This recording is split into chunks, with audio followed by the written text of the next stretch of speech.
लीजिए सुनिए देवकीनंदन खत्री के लिखे उपन्यास चंद्रकांता संतति के 16वें भाग के 8वें बयान को मेरी यानी समीर गोस्वामी की आवाज में।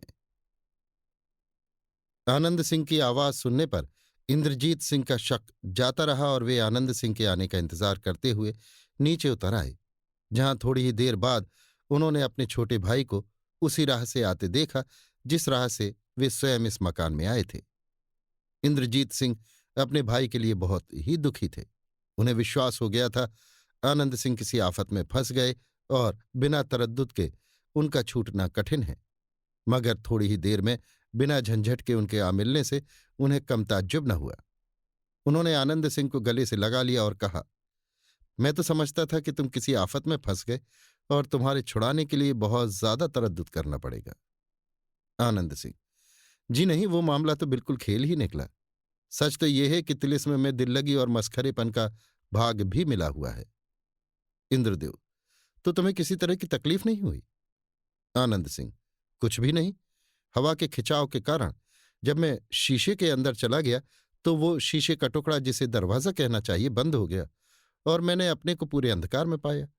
तिलिस्मी खंजर का कब्जा दबाकर रोशनी की तो सामने एक छोटा सा दरवाजा एक पल्ले का दिखाई पड़ा, जिसमें खींचने के लिए लोहे की 2 कड़ियां लगी हुई थीं। मैंने बाएं हाथ से एक कड़ी पकड़कर दरवाजा खींचना चाहा, मगर वो थोड़ा सा खिंचकर रह गया। सोचा कि इसमें 2 कड़ियां इसीलिए लगी हैं कि दोनों हाथों से पकड़कर दरवाजा खींचा जाए।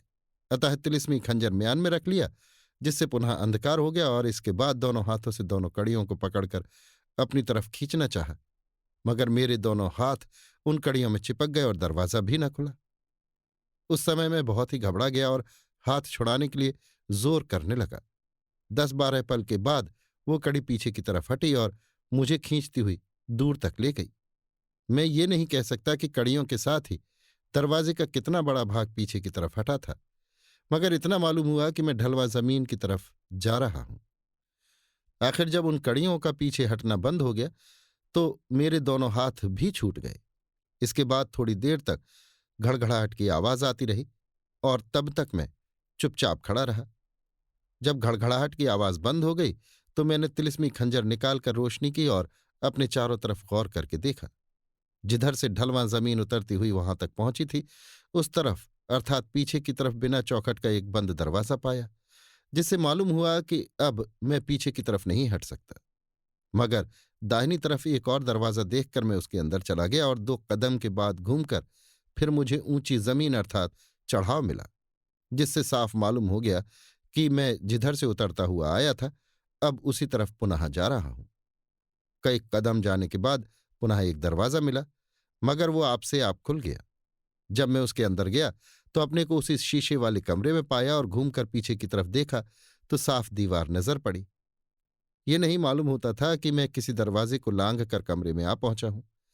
इसी से मैं कहता हूं कि तिलिस्म बनाने वाले मस्खरे भी थे, क्योंकि उन्हीं की चालाकियों ने मुझे घुमा फिराकर पुनः उसी कमरे में पहुंचा दिया, जिसे एक तरह की जबरदस्ती कहना चाहिए।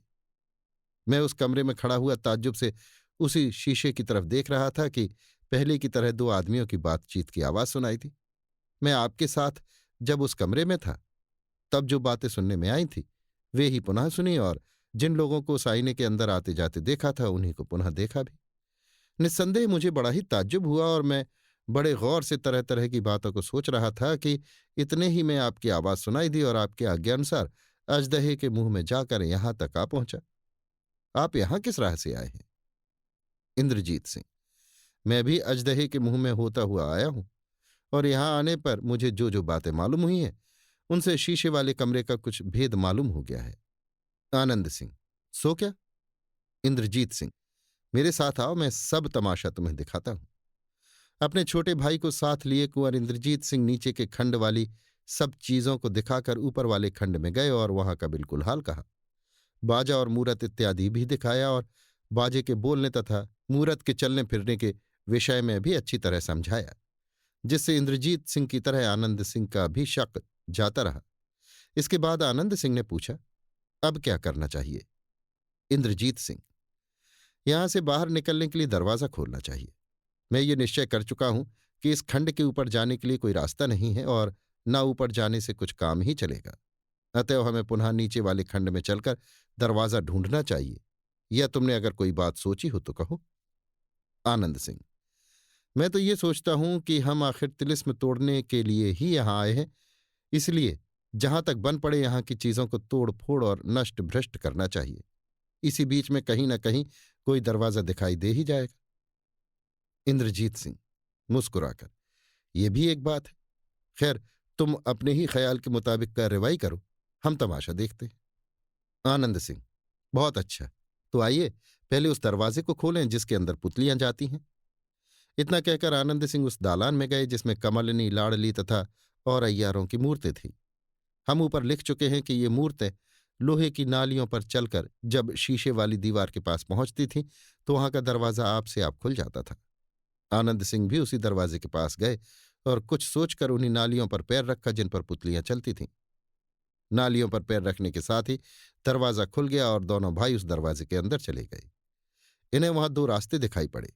एक दरवाजा तो बंद था और जंजीर में एक भारी ताला लगा हुआ था, और दूसरा रास्ता शीशे वाली दीवार की तरफ गया हुआ था, जिसमें पुतलियों के आने जाने के लिए नालियां भी बनी हुई थीं। पहले दोनों कुमार पुतलियों के चलने का हाल मालूम करने की नीयत से उसी तरफ गए और वहां अच्छी तरह घूम फिर कर देखने और जांच करने पर जो कुछ उन्हें मालूम हुआ उसका खुलासा हम नीचे लिखते हैं। वहां शीशे की 3 दीवारें थीं और हर एक के बीच में आदमियों के चलने फिरने लायक रास्ता छूटा हुआ था। पहले शीशे की दीवार जो कमरे की तरफ थी सादी थी, अर्थात उस शीशे के पीछे पारे की कलई की हुई न थी। हाँ, उसके बाद वाली दूसरी शीशे वाली दीवार में कलई की हुई थी, और वहां जमीन पर पुतलियों के चलने के लिए नालियां भी कुछ इस ढंग से बनी हुई थीं कि बाहर वालों को सब दिखाई न पड़े और पुतलियां कलई वाले शीशे के साथ सटी हुई चल सकें।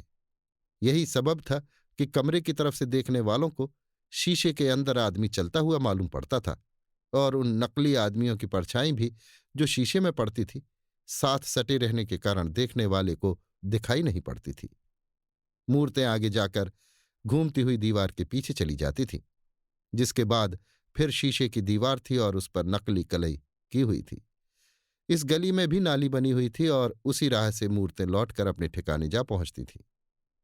इन सब चीजों को देखकर जब कुमार लौटे तो बंद दरवाजे के पास आए, जिसमें एक बड़ा सा ताला लगा हुआ था। खंजर से जंजीर काटकर दोनों भाई उसके अंदर गए। 3-4 कदम जाने के बाद नीचे उतरने के लिए सीढ़ियां मिलीं। इंद्रजीत सिंह अपने हाथ में तिलिस्मी खंजर लिए हुए रोशनी कर रहे थे। दोनों भाई सीढ़ियां उतरकर नीचे चले गए और इसके बाद उन्हें एक बारीक सुरंग में चलना पड़ा। थोड़ी देर बाद एक और दरवाजा मिला, उसमें भी ताला लगा हुआ था। आनंद सिंह ने तिलिस्मी खंजर से उसकी भी जंजीर काट डाली और दरवाजा खोलकर दोनों भाई उसके भीतर चले गए। इस समय दोनों कुमारों ने अपने को एक बाग में पाया। ये बाग छोटे छोटे जंगली पेड़ों और लताओं से भरा हुआ था। यद्यपि यहाँ की क्यारियां निहायत खूबसूरत और संगमरमर के पत्थर से बनी हुई थी, मगर उनमें सिवाय झाड़ झंकाड़ के और कुछ न था। इसके अतिरिक्त और भी चारों तरफ एक प्रकार का जंगल हो रहा था। हाँ, 2-4 पेड़ फलों के वहां जरूर थे, और एक छोटी सी नहर भी एक तरफ से आकर बाग में घूमती हुई दूसरी तरफ निकल गई थी। बाग के बीचों बीच में एक छोटा सा बंगला बना हुआ था, जिसकी जमीन, दीवार और छत इत्यादि सब पत्थर की और मजबूत बनी हुई थी, मगर फिर भी उसका कुछ भाग टूट फूट कर खराब हो रहा था।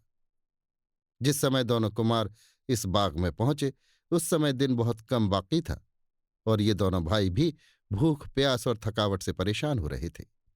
अतः नहर के किनारे जाकर दोनों ने हाथ मुंह धोया और जरा आराम लेकर जरूरी कामों के लिए चले गए। उससे छुट्टी पाने के बाद 2-4 फल तोड़कर खाए और नहर का जल पीकर इधर उधर घूमने फिरने लगे।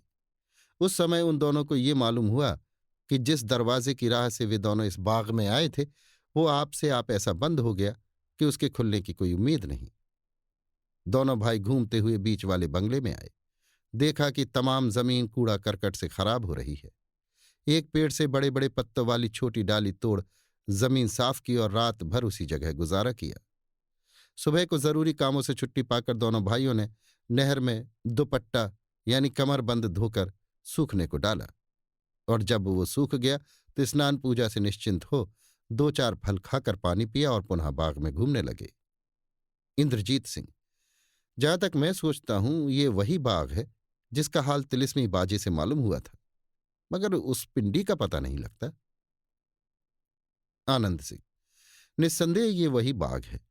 ये बीच वाला बंगला हमारा शक दूर करता है, और इसीलिए जल्दी करके इस बाग के बाहर हो जाने की फिक्र न करनी चाहिए। कहीं ऐसा न हो कि मनुवाटिका यही जगह हो, मगर हम धोखे में आकर इसके बाहर हो जाएं। बाजे ने भी यही कहा था कि यदि अपना काम किए बिना मनुवाटिका के बाहर हो जाओगे तो तुम्हारे किए कुछ भी न होगा। ना तो पुनः मनुवाटिका में जा सकोगे और न अपनी जान बचा सकोगे। इंद्रजीत सिंह: रक्त ग्रंथ में भी तो यही बात लिखी है, इसलिए मैं भी यहां से बाहर निकल चलने के लिए नहीं कह सकता, मगर अब जिस तरह भी हो उस पिंडी का पता लगाना चाहिए। पाठक: तिलिस्मी किताब यानी रक्त ग्रंथ और तिलिस्मी बाजे दोनों से कुमारों को ये मालूम हुआ था कि मनुवाटिका में किसी जगह जमीन पर एक छोटी सी पिंडी बनी हुई मिलेगी। उसका पता लगाकर उसी को अपने मतलब का दरवाजा समझना है। यही सबब था कि दोनों कुमार उस पिंडी को खोज निकालने की फिक्र में लगे हुए थे, मगर उस पिंडी का पता नहीं लगता था। लाचार उन्हें कई दिनों तक उस बाग में रहना पड़ा। आखिर एक घनी झाड़ी के अंदर उस पिंडी का पता लगा। वो करीब हाथ भर के ऊंची और 3 हाथ के घेरे में होगी, और ये किसी तरह भी मालूम नहीं हो रहा था कि वो पत्थर की है या लोहे, पीतल इत्यादि किसी धातु की बनी हुई है। जिस चीज से वो पिंडी बनी हुई थी उसी चीज से बना हुआ सूर्यमुखी का एक फूल उसके ऊपर जड़ा हुआ था, और यही उस पिंडी की पूरी पहचान थी। आनंद सिंह ने खुश होकर इंद्रजीत सिंह से कहा, वाह रे, किसी तरह ईश्वर की कृपा से इस पिंडी का पता तो लगा। मैं समझता हूं इसमें आपको किसी तरह का शक न होगा। इंद्रजीत सिंह: मुझे किसी तरह का शक नहीं है। ये पिंडी निस्संदेह वही है जिसे हम लोग खोज रहे थे। अब इस जमीन को अच्छी तरह साफ करके अपने सच्चे सहायक रक्त ग्रंथ से हाथ धो बैठने के लिए तैयार हो जाना चाहिए। आनंद सिंह: जी हां, ऐसा ही होना चाहिए। यदि रक्त ग्रंथ में कुछ संदेह हो तो उसे पुनः देख जाइए। इंद्रजीत सिंह: यद्यपि इस ग्रंथ में मुझे किसी तरह का संदेह नहीं है, और जो कुछ उसमें लिखा है मुझे अच्छी तरह याद है, मगर शक मिटाने के लिए एक दफे उलट पलट कर जरूर देख लूंगा। आनंद सिंह: मेरा भी यही इरादा है। ये काम घंटे 2 घंटे के अंदर हो भी जाएगा, अतः आप पहले रक्त ग्रंथ देख जाइए, तब तक मैं इस झाड़ी को साफ किए डालता हूं। इतना कहकर आनंद सिंह ने तिलिस्मी खंजर से काटकर पिंडी के चारों तरफ के झाड़ झंकाड़ को साफ करना शुरू किया, और इंद्रजीत सिंह नहर के किनारे बैठकर तिलिस्मी किताब को उलट पुलट कर देखने लगे। थोड़ी देर बाद इंद्रजीत सिंह आनंद सिंह के पास आए और बोले, लो, अब तुम भी इसे देखकर अपना शक मिटा लो, और तब तक तुम्हारे काम को मैं पूरा कर डालता हूं। आनंद सिंह ने अपना काम छोड़ दिया और अपने भाई के हाथ से रिक्त ग्रंथ लेकर नहर के किनारे चले गए, तथा इंद्रजीत सिंह ने तिलिस्मी खंजर से पिंडी के चारों तरफ की सफाई करनी शुरू कर दी। थोड़ी ही देर में जो कुछ घास फूस, झाड़ झंकाड़ पिंडी के चारों तरफ था साफ हो गया, और आनंद सिंह भी तिलिस्मी किताब देखकर अपने भाई के पास चले आए और बोले, अब क्या आज्ञा है? इसके जवाब में इंद्रजीत सिंह ने कहा, बस अब नहर के किनारे चलो और रक्त ग्रंथ का आटा गूंथो। दोनों भाई नहर के किनारे आए और एक ठिकाने सायेदार जगह देखकर बैठ गए। उन्होंने नहर के किनारे वाले एक पत्थर की चट्टान को जल से अच्छी तरह धोकर साफ किया, और इसके बाद रक्त ग्रंथ पानी में डुबोकर उस पत्थर पर रख दिया। देखते ही देखते जो कुछ पानी रक्त ग्रंथ में लगा था सब उसी में पच गया। फिर हाथ से उस पर डाला, वो भी पच गया। इसी तरह बार बार चुल्लू भर भर कर उस पर पानी डालने लगे, और ग्रंथ पानी पी पी कर मोटा होने लगा। थोड़ी देर के बाद वो मुलायम हो गया, और तब आनंद सिंह ने उसे हाथ से मल के आटे की तरह गूंथना शुरू किया। शाम होने तक उसकी सूरत ठीक गुथे हुए आटे की तरह हो गई, मगर रंग इसका काला था। आनंद सिंह ने इस आटे को उठा लिया और अपने भाई के साथ उस पिंडी के पास आकर उनकी आज्ञानुसार तमाम पिंडी पर उसका लेप कर दिया। इसके बाद दोनों भाई यहां से किनारे हो गए और जरूरी कामों से छुट्टी पाने के काम में लगे। अभी आप सुन रहे थे देवकीनंदन खत्री के लिखे उपन्यास चंद्रकांता संतति के 16वें भाग के 8वें बयान को मेरी यानी समीर गोस्वामी की आवाज में।